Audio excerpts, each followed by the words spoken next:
ہم اس بات کا فیصلہ کرنا کیوں نہیں چھوڑ سکتے کہ کون جنتی ہے اور کون جہنمی؟ اللہ تعالیٰ نے اپنے فیصلوں میں ہم سب سے کب رائے مانگی ہے؟ جو دوسروں کے گھروں کو آگ لگاتے ہیں ان کے اپنے گھر بھی جل جایا کرتے ہیں۔ دوسروں کو گرانے کے چکر میں لوگ خود ہی گر جاتے ہیں لیکن سبق پھر بھی نہیں حاصل کرتے۔ لوگوں کے دل کوئی جنت تو نہیں جہاں بسنے کے لیے آپ خود کو اتنا تھکا رہے ہیں۔ حسد کرنے والے کے لیے یہی سزا کافی ہے کہ جب تم خوش ہوتے ہو تو وہ اداس ہوتا جاتا ہے۔ انسان کو اپنے بے بس ہونے کا احساس تب ہوتا ہے جب وہ کسی کو دیکھنے، سننے اور بات کرنے کے لیے ترس جاتا ہے۔ سب کچھ کھونے کے بعد اگر حوصلہ باقی ہے تو آپ نے کچھ نہیں کھویا۔ اگر مقصد میں ناکام ہو جائیں تو مایوس نہ ہونا، کیونکہ کسی بھی کتاب میں نہیں لکھا کہ پیروں میں قیمتی جوتے نہ ہوں تو آپ چلنا چھوڑ دیں۔ خوشیاں دینا سیکھیں،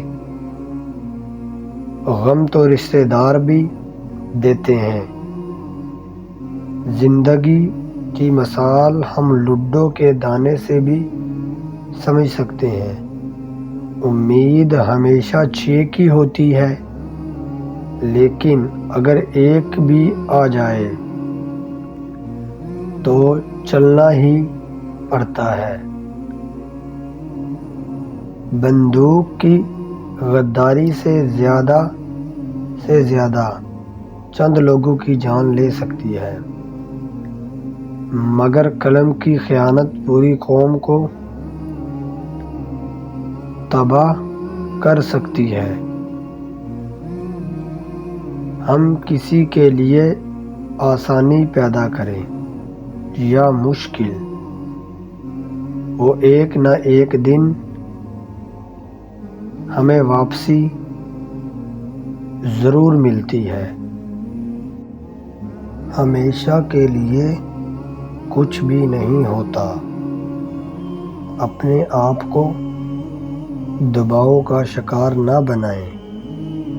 کچھ بھی ہو، کیسے بھی حالات کیوں نہ ہوں، وہ بدلیں گے، ضرور بدلیں گے انشاءاللہ۔ اپنی زندگی سے دور جانے والی چیزوں کو چھوڑ دیں، ورنہ پانے کے لیے بھاگیں گے تو موجود سے بھی خوشی نہیں رہے گی۔ لہٰذا جو ملا ہے اس پر شکر کیجیے۔ جو کچھ آپ کے پاس ہے وہ کسی نعمت سے کم نہیں۔ جو چھوٹ گیا وہ آپ کا نہیں ہے۔ آج کے دن جو ملا ہے اس پر شکر ادا کیجیے اور گلے شکوے کی زندگی سے باہر آ جائیے۔ خود کو مر جانے مت دیں۔ آپ نہیں تو کچھ بھی نہیں۔ یہ زندگی کوئی اتنی فالتو تھوڑی ہے جسے آپ کسی بھی واقعے کے سپرد کر دیں۔